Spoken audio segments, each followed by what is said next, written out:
I come to be with you for this time, in these times of life returning to the planet. Life everywhere returning, old programming being disintegrated by the new programming, by the new creation of man across the planet. Yes, there are those of you that are the way showers, those of you that bring the light in, anchor the light, share the light.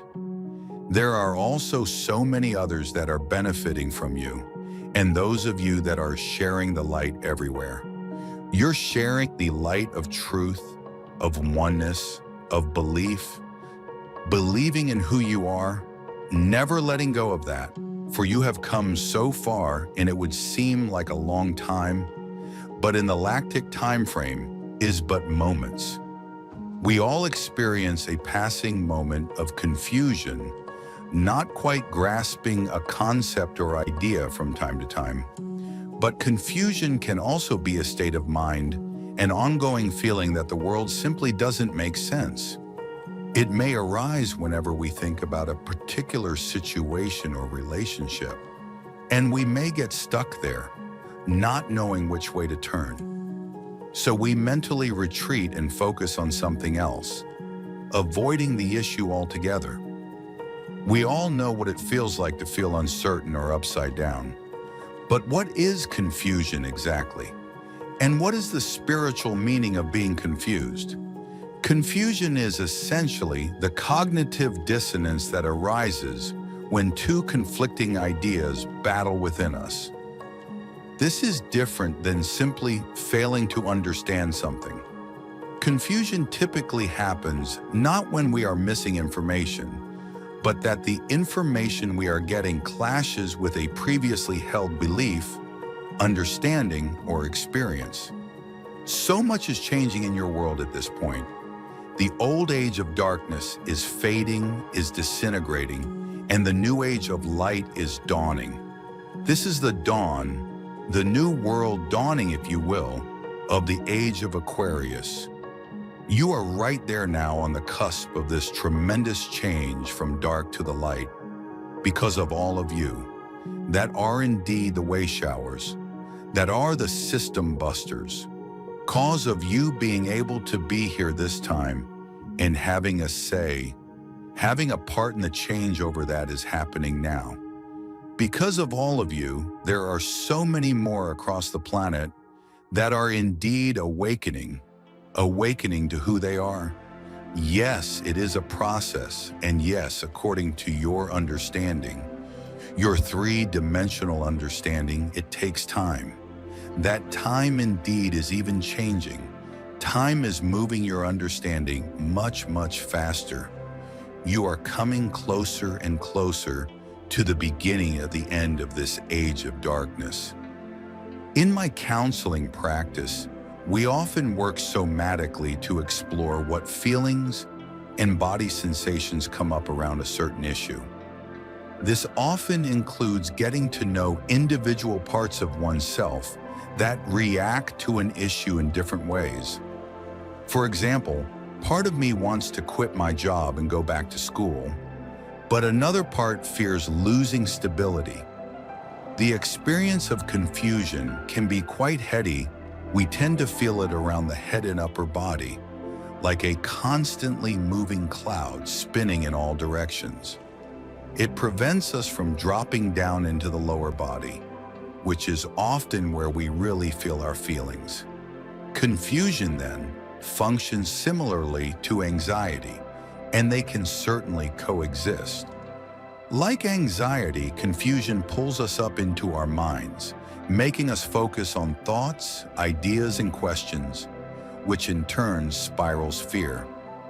We feel uncomfortable when we are confused because there is a core emotion wanting to be felt underneath all that thinking, but our system has already decided it would be unsafe for us to feel that feeling. Confusion prevents us from taking action, keeping us in a state of hesitation to protect us from making a choice where we could get hurt. So continue, my friends, to trust in yourselves, trust in the plan that is bringing an end to this age of darkness and a new beginning to the age of light. The end of the old way of looking at politics in this country, in the United States, was indeed United States Incorporated, as you heard in your discussion earlier, becoming United States Republic once again, United States for America. And then that spreading across the entire planet's sovereignty, freedom, returning to all who ready to accept the light and the love and peace and oneness. That is your destiny. Your destiny is being fulfilled right now, this very moment. Watch for the signs that are ahead that will continue to guide you as individuals and to all of mankind as a collective consciousness. I am Saint-Germain and leave you now in peace and love and oneness, that you continue to allow the violet flame as a tool to continue to purge out all the old programs of the third dimensional matrix that is no longer needed in the higher vibration of frequencies that is now and yet to come. Our systems tend to prioritize safety above everything else, but sometimes our unconscious ideas about what safety means are outdated. For example, as children, we may have thought we would generally be safer by staying quiet. But as adults, we know we need to speak up if we are going to get our needs met. So we may discover that part of our confusion comes from a place that's working on old information. Sometimes becoming consciously aware of that can be enough to cut through the confusion. Not too long ago, I was trying to decide whether to start preparing for something on the horizon for me or wait a little longer. Every time I thought about the decision, I could only feel confusion and couldn't take a single step forward. When I took a little time with the sensations, thoughts, and feelings around what was going on, I noticed two conflicting parts. One part of me likes to prepare because it helps ease my anxiety. The other part, however, feared that preparing would make this coming event more real, which would spike the anxiety that preparation was trying to soothe. These two parts could not agree on how to keep me safe from pain, so they held me in confusion instead, preventing me from being able to take any action at all. This realization didn't quite shift me out of confusion and into action, but it did help me better understand how my system, my ecosystem of selves, was trying to protect me from hurt and pain. I was able to find compassion for my vulnerability and fear and empathize with my conflicting parts. With that empathy came gentleness and patience. It was as if I'd had a foot on the brake and the accelerator at the same time, and I was able to simply ease up on both.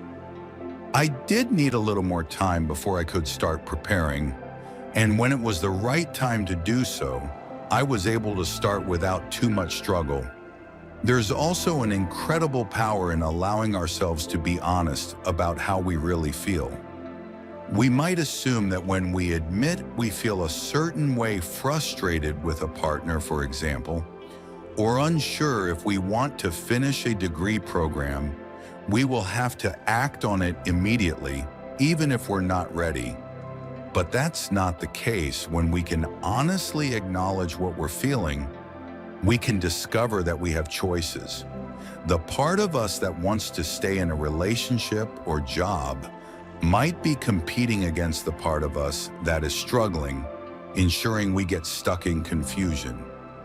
But if we can take an honest look at each part at play, we can shift out of confusion and become empowered to make decisions that will bring us clarity and improve our lives for the better.